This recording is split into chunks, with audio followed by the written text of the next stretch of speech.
o preço do futuro, ele é mais barato do que o preço do café agora. Então você como comprador, você não vai aumentar o seu estoque com café disponível.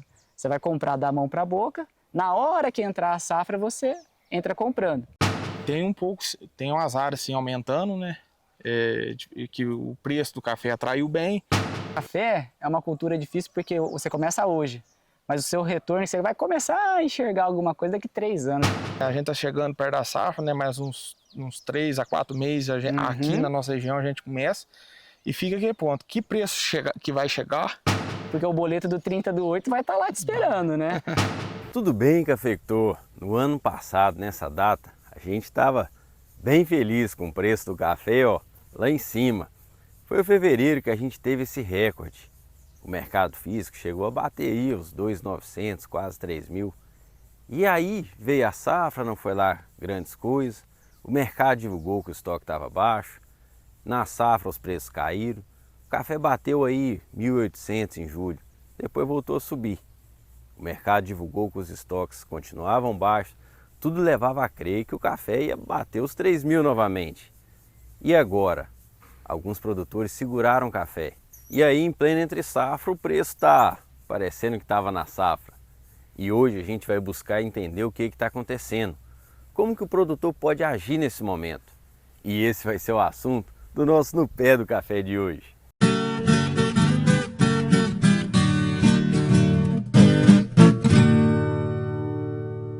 Cafeicultor, antes da gente começar, eu já quero pedir para você não esquecer de deixar aquele like. E eu já adianto e garanto que você vai gostar muito do vídeo de hoje. Tá muito esclarecedor, também muito educativo. E aproveita para inscrever no canal. Se você não é inscrito, chama um amigo, um parente. Nós estamos quase chegando na marca dos 100 mil inscritos. E vai ser muito bom ter você com a gente. Então, sem mais delongas, vamos lá para o sul de Minas, onde essa semana a gente gravou uma conversa muito boa sobre o que nós estamos vivendo nesse momento. E ela foi feita com o cafeicultor Michael Douglas e o Vicente Zotti, que presta consultoria para esses assuntos. Essa questão da chuva de pedra que você estava comentando que pegou essa face, deu uma rodada região ali de Machado, Paraguaçu. Cara, ali eu acho que até pegou mais forte que pegou aqui. A que deu aqui em novembro de 25, Sim.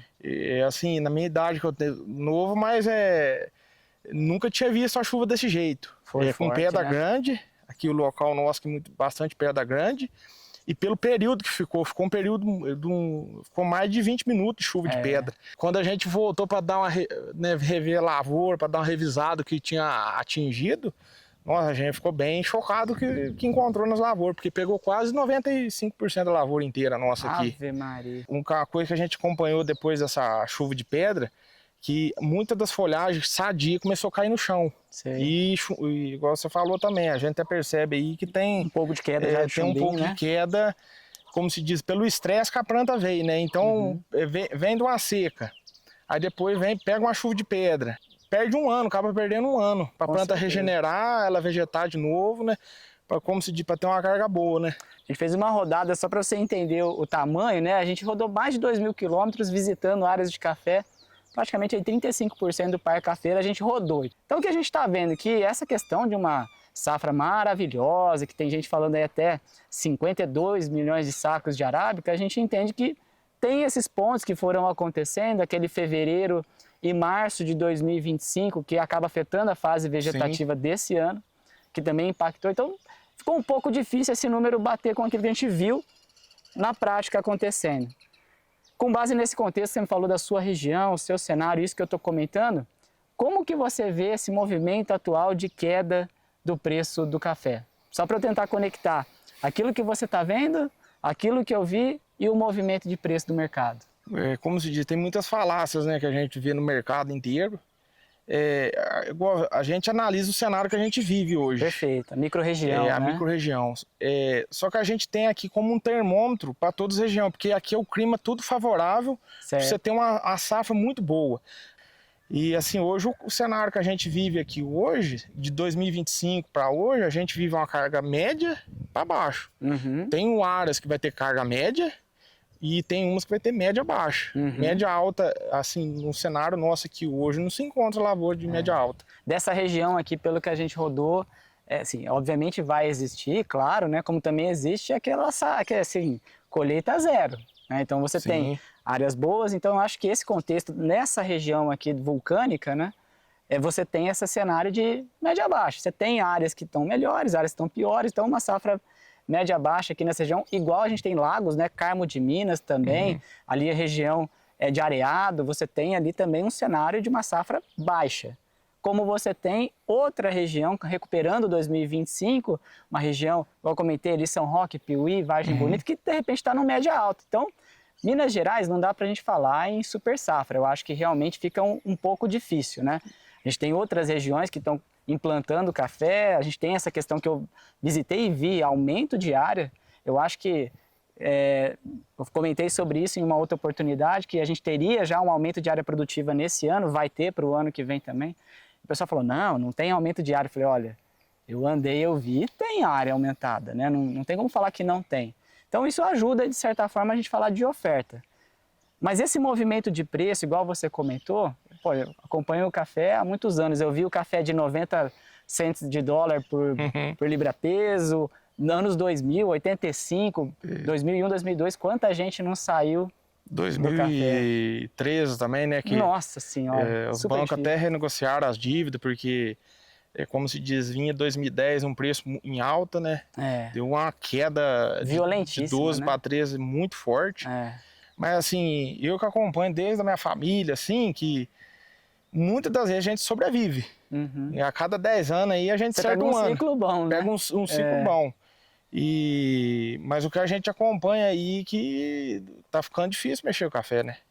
Até colocar assim um ponto que eu que acompanho o mercado, né?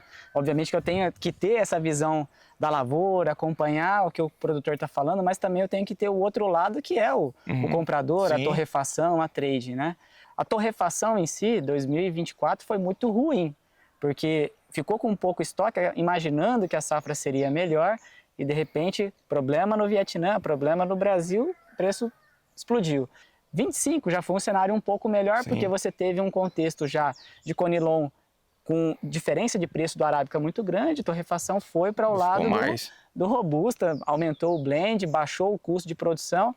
Para o consumidor, praticamente o preço não mudou, então foi melhora de margem para a indústria. A indústria, por hora, já está tendo que começar a repassar um pouco de preço dessa redução de custo para o consumidor, porque os dados da BIC apontam que os primeiros 8 meses de 2025, comparado com 2024, tem uma queda de 5,4% de consumo para o varejo. Quando eu olho, tudo isso que você comentou é justo, é correto, custo elevado. Se você olhar hoje o MAP, né? Pô, é elevadíssimo. Mão de obra, questão de pulverizações, né? Quantas entradas você precisa fazer por esses desafios climáticos. Então, realmente o manejo da planta está difícil. Só que na outra ponta você tem o pessoal dando essas rupturas pelo lado da demanda, que não é narrativa, é o dado. Você viu o dado da Secafé apontando queda nas exportações, a gente conversando com as trades e torrefações, o pessoal, pela curva de juros invertida, né, que é aquele papo que a gente estava conversando conversando há pouco, que é o preço do futuro, ele é mais barato do que o preço do café agora. Então você, como comprador, você não vai aumentar o seu estoque com café disponível. Você vai comprar da mão para a boca, na hora que entrar a safra você entra comprando. E o produtor, a gente coloca aqui uma sugestão para que ele visualize assim também e não deixe para vender muito café na entrada da safra. Porque aí é o produtor que empurra a oferta, o comprador fala, não, agora eu compro o volume que eu quiser, no preço que eu achar que deve ser e tal. Então, esse jogo de força na entrada da safra é muito pró-comprador. E vocês, como produtores, já conhecem mais ou menos qual vai ser o custo da lavoura, custo de colheita. Então, de certa forma, conhecer o custo e já ir gerenciando esse custo com travas futuras, né? Mais uma vez, não é para ir lá e vender 100% da lavoura, né? Não é isso, pelo amor de Deus. Mas, de repente, entendendo o custo, já ir escalonando essa venda e vendendo aos pouquinhos, é uma forma que você, obviamente, não vai acertar o preço máximo do café. Às vezes você vai vender, vamos lembrar lá de 2020, né? Pô, R$600, de repente 2021, 2.000. Mas 600 já era um preço bom, né? Pois é, rapaz. Mas tudo tem essa tudo conexão é- com o custo, né? Então você Tudo também tem. tinha um custo. 2020, por exemplo, se você pega o MAP de 2020 e o MAP agora, é completamente diferente. Totalmente diferente né? os preços. Ixi, não tem nem. Não tem nem comparação. Não tem. E esse processo do ciclo, que você estava falando que o preço alto atrai, né, a margem, na verdade, mais até do que o preço, atrai novos participantes, né? É uma coisa que a gente visualizou. Queria te perguntar aqui da região, se você acha que as áreas que já existem, já estão populadas com café e esse crescimento de área aqui é mais difícil, ou você ainda acha que tem capacidade de aumentar mais áreas? Caso, obviamente, a margem continue boa, o cenário continue positivo, né? Tem um pouco, tem umas áreas assim aumentando, né? Que o preço do café atraiu bem. Às vezes a pessoa foi deixando a outra Outras culturas, cultura que né? ela mexia. Tem gente que estava com retiro de leite. Hoje o leite, a situação que Rapaz, vive, tem que dificuldade, hein? muita gente largando. É. E das vezes as áreas que ele tem, ele está plantando café, né? Mas assim, ao redor nosso aqui, o crescimento, tem-se o crescimento, mas não é tão exagerado igual outros lugares, né? Uhum. E o povo vem plantando. Tem gente descendo a planta, né? Até lugares que guiavam O antigamente. pessoal tá E- mandando planta, E né? como se diz, tudo um dia pode voltar. Embora hoje a gente tenha o seguro, tudo, né? Mas mesmo assim, claro, você perde o tempo, né? Hoje o tempo, você não... Igual o povo antigo falava, o tempo vale ouro, né? A gente pensa que o dinheiro vale, mas não é. O dinheiro não compra o tempo. Cafeitor, eu quero que você comente aqui embaixo se você está animado, desanimado, cauteloso. A gente gostaria muito de saber a sua opinião. E aproveita também para deixar aquele precioso like, como uma forma bacana de ajudar o canal a trazer mais vídeos educativos, relevantes aos nossos cafeicultores. Café é uma cultura difícil porque você começa hoje, mas o seu retorno, você vai começar a enxergar alguma coisa daqui 3 anos. Então, no café, tudo que você faz hoje, o reflexo é muito longo, né? Que você falou do manejo, né? Então, esse é um fator de dificuldade mesmo. E hoje, assim, a gente teve uma recuperação muito rápida do recurso que foi gasto, né? aplicado, pelo as altos preços que teve. Mas assim, a gente que vive do café, a gente sabe que esse prazo é muito mais longo, quando o preço não é favorável, né? Mas hoje é igual a gente fica nessa, igual assim, tudo é incógnita, né? A gente vê um cenário, fala que não tem café no mercado e o preço caindo, né? E igual a comparação, abril do ano passado, que teve gente que colheu café verde e vendeu, aí a gente fala assim, nossa, olha pra você ver, tá perdendo dinheiro, vendeu a 2.400 e... Depois né? o preço do café caiu, E né? quando vê a gente com café bom, que deixou para colher no período certo, vendeu bem abaixo de um café com má qualidade. E a gente vê isso aí também, que igual você falou, a gente tem que ver o lado comprador, sim, né? Que entra muita mercadoria ruim, é igual fala, aquele ditado, os ruins né? estraga pros bons. Né? Entrou um café de qualidade muito ruim, sobrecarregou o mercado, e a hora que teve um café de excelência, de qualidade, você teve preço mais baixo, né? Em comparativo a um café, igual o povo fala assim, aqui eu vendi café de verde, mas... Quebrou 5 xícaras, e aí o cara vendeu com o preço depois, né, lá julho, agosto, no mesmo preço de um fino, né? Sim, e é o que a gente vê hoje, né? A gente não sabe o que é. Fica um ponto de interrogação agora para os meses que vai vir aí, né? A gente tá chegando perto da safra, né? Mais uns 3 a 4 meses aqui na nossa região a gente começa e fica aquele ponto. Que preço que vai chegar? Ao término dessa safra, qual o preço também que vai estar? Então se cria uma expectativa agora, né? Primeiro, essa diferença entre o preço do disponível e o preço do futuro, ela tende a diminuir. Acho que o pessoal precisa considerar que pode o preço do futuro, pensando nesse preço que já está sendo ofertado, na entrada da safra ser ainda menor. Mas não estou falando que vai ser R$1.000, não é isso. Mas ele tende a ser menor. Por quais fatores? Primeiro, por esse movimento que o comprador, né, ele faz de esperar a entrada da safra para comprar, e do vendedor, que é o produtor, está pouco vendido ainda na safra de 2026. Pessoal, hoje a gente estima na casa em torno de 11% só está comercializado de 2026. Então ainda tem uma infinidade de café a ser comercializado. Então essa pressão na entrada da safra, com um volume médio, vamos colocar assim, ele, de certa forma, joga mais oferta num espaço de tempo muito curto, porque o boleto do 30/8 vai estar lá te esperando, né? Aí, se é 1.000, 2.000, 5.000, você tem que vender para pagar ele, né? Não tem jeito. Então, o comprador sabe disso. E o produtor, eu sempre falo que ele tem que fazer a gestão financeira desse negócio dele para não deixar chegar lá na frente, na boca da safra, e ter que vender, às vezes, 40%, 50% da safra, que ele já sabia que teria que vender. Às vezes essa programação de venda ela precisa ser um pouco melhor. Outro fator que vai pressionar o preço do café, que tende na verdade, é a própria cotação do real. Real mais barato, como a commodity é dolarizada, traz um preço do café também mais baixo. Ponto aqui de sugestão, né, para a gente começar a avaliar. Então, comentei sobre a dinâmica que pode ter uma pressão de preços ainda na entrada da safra maior do que a gente está vendo, mas tem um ponto de vantagem.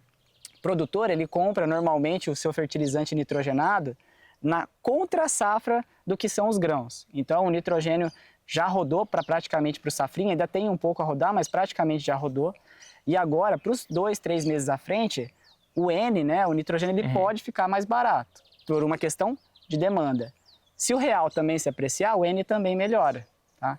Então, quem tiver ainda necessidade de comprar nitrogênio para aplicar no café para essa janela que ainda vai vir, né, a 27 e 28, pode ter uma janela boa de compra aí para os próximos meses e já está numa janela que eu considero adequada. Único problema e também uma sugestão, cuidado em comprar o fertilizante e não vender nada de café para 27. Por quê? Porque você contrata o custo e se o preço do café vir realmente a cair, você tem que entregar mais café para você pagar a mesma quantidade de sacas. Hoje o N, que a gente fala, vamos pegar a ureia branca normal sem ser protegida. Você gasta 1,5, 1,4 sacas de café para pagar 1 tonelada de ureia. Pô, se você conseguir fazer essa relação de troca hoje, tá maravilhoso. Não, muito bom. 2,4 já é um... Nossa Senhora, é uma média casamento boa. bom já. Não. Aí você fala assim, nossa, mas eu vou travar 1,4 sacas, 2 sacas de café por hectare. E de repente o preço pode ir para, sei lá, 20 mil reais a saca. Mas se você olhar que você já está fazendo um bom negócio e você tem ainda 90% da safra ainda para vender, quer dizer que se o preço subir R$1.000, você melhora o seu preço médio em 900. Sim. Então, essas são dicas que eu queria deixar para você, para o pessoal também que está nos assistindo, que às vezes a gente quer acertar a mínima do fertilizante, comprar tudo e vender tudo na máxima do café. Só que só tem um cara que sabe, na verdade 2, né? Que sabe isso daí. Primeiro é Deus, com certeza ele sabe, né? Dos nossos caminhos. Nossa. E o outro é o mentiroso. Não tem outra pessoa que sabe isso. É o pescador. E o pescador tá ali junto com o mentiroso. Então, olhar essa questão da gestão de risco de uma forma um pouco mais fria e realmente ir participando do mercado nesses momentos de oportunidade, vai evitar de repente, 2027, será que a gente... Vamos lá. Ter condição agronômica hoje para uma safra muito boa em 27 tem, mas a gente já, o clima, igual você estava comentando, né, a incerteza está muito alta. Então não dá para falar, não, 2027 vai ter uma super safra e o preço vai cair demais e vai ser aquela desgrameira. A gente não tem como afirmar isso de forma alguma, mas a gente também tem que fazer a nossa parte, gerir o nosso risco, falar, ó, eu não sei qual que é o preço que vai estar lá na frente, mas se eu travar às vezes, comprar a ureia hoje num preço bom, travar 2 sacas de café, eu já sei o quanto que eu tenho que entregar de café para pagar essa ureia. Vou até perguntar para você com o seu cenário, o que você está se programando, o que você está programando hoje. Colher a sua safra de 26, pagar os boletos e segurar o café para vender para frente, você está num momento onde você vai colher, vender e vai ficar com 0 de café, o que você está se programando para 26? O que a gente sempre trabalha aqui na propriedade é igual eu faço, um negócio muitas das vezes que é bom para mim, das vezes não é bom para o vizinho, não é bom para o outro vizinho. Claro. Atingir um preço bom, cobrir os meus custos e sobrou uma gordurinha que a gente fala, a gente não acaba segurando, acaba vendendo, né? Porque aí você consegue agregar um preço melhor na safra com um estoque melhor, né? Mas hoje a gente vê assim um exemplo, se hoje eu tenho todos os meus custos tudo acertado, compensa eu segurar, né, essa safra para... Em dezembro, né? Dezembro ou janeiro de 27, né? Você uma vez com o café armazenado no seu barracão, ele é dinheiro, certo? Ele é dinheiro. Independentemente do quanto que você vai vender, ele é dinheiro. Se ele é dinheiro, dinheiro tem custo, que é os juros. Se você pegar esse café, vender e aplicar, esse dinheiro ele vai aumentar, certo? Então, o primeiro ponto do custo de carrego é essa questão dos juros. Com uma Selic, vamos considerar julho, pelo menos ali uns 100 pontos de corte, vamos 14% de taxa de juros, tá? 14% é muito ainda. É muito. Se você pega hoje um café, vamos colocar um café para todo mundo ficar fácil a conta, um café de 1.000 seria 1.140 em um ano. Então, é uma valorização muito grande. Segundo fator, risco de assalto, risco de segurança. Mas vamos supor que esse você matou, foi lá, colocou ali um seguro, tá tudo certo. Beleza, então esse daí você resolveu. Qual que é um terceiro risco que eu não considero ele como os principais, mas é um risco também que deve ser considerado que ele é importante? É o risco da incerteza, da questão eleitoral, do dólar. Nós não temos a menor ideia qual vai ser o dólar ao final do ano, sabe por quê? Pode mudar completamente o cenário. Então, essa incerteza do câmbio, fica difícil da gente colocar ele na conta e falar, olha, vale a pena segurar café. No nosso ponto de vista hoje, pela questão dos juros, da questão da segurança, quebra técnica, todos esses fatores, o ideal seria, se você acredita que o café vai ficar mais caro por uma questão de oferta e demanda, às vezes vale mais a pena você vender o café e ficar com uma parcela pequena para participar desse movimento e focar no 2027, do que você segurar o 26, não vender nada de 27 e aí você está comprado em 2 safras, naquele estoque que você está carregando mais 27. Eu acho que aí é um risco muito grande. Então talvez você ter menos estoque do café já vendendo um pouco de forma antecipada para fazer a cobertura dos custos, desse cenário que você já conhece das despesas. E depois da colheita, o quanto que sobrou de fino, de baixo, de varreção, aí você carregar menos café para frente talvez seja uma estratégia melhor para 2026. É claro que é o que você falou. Tem produtor que está capitalizado, tem produtor que tem dívida em dólar, tem produtor que tem armazém próprio, tem N situações. Não é uma recomendação geral, é um cenário genérico, é um cenário médio. Então, no cenário médio, a gente entende que o carregar muito café para vender em dezembro, janeiro e fevereiro, comparado com o preço de hoje, não com o preço da entrada da safra, talvez não seja a melhor estratégia nesse momento. Pois é, cafeicultor, me conta aqui nos comentários se esclareceu suas dúvidas. Como foi dito, a gente vai continuar trazendo esses assuntos aqui, para a gente ir tirando dúvidas, trazendo novos aspectos, aprofundando um pouco mais, para que você vá gostando, vá fazendo amizade com toda essa informação. Juntos, a gente vai se transformar em grandes conhecedores de como esse jogo funciona. E aí, a gente vai poder entender, vender melhor o nosso café e ter uma lucratividade, que é o que a gente mais espera. E muito obrigado a você que nos acompanhou até aqui. Um forte abraço e até o próximo No Pé do Café.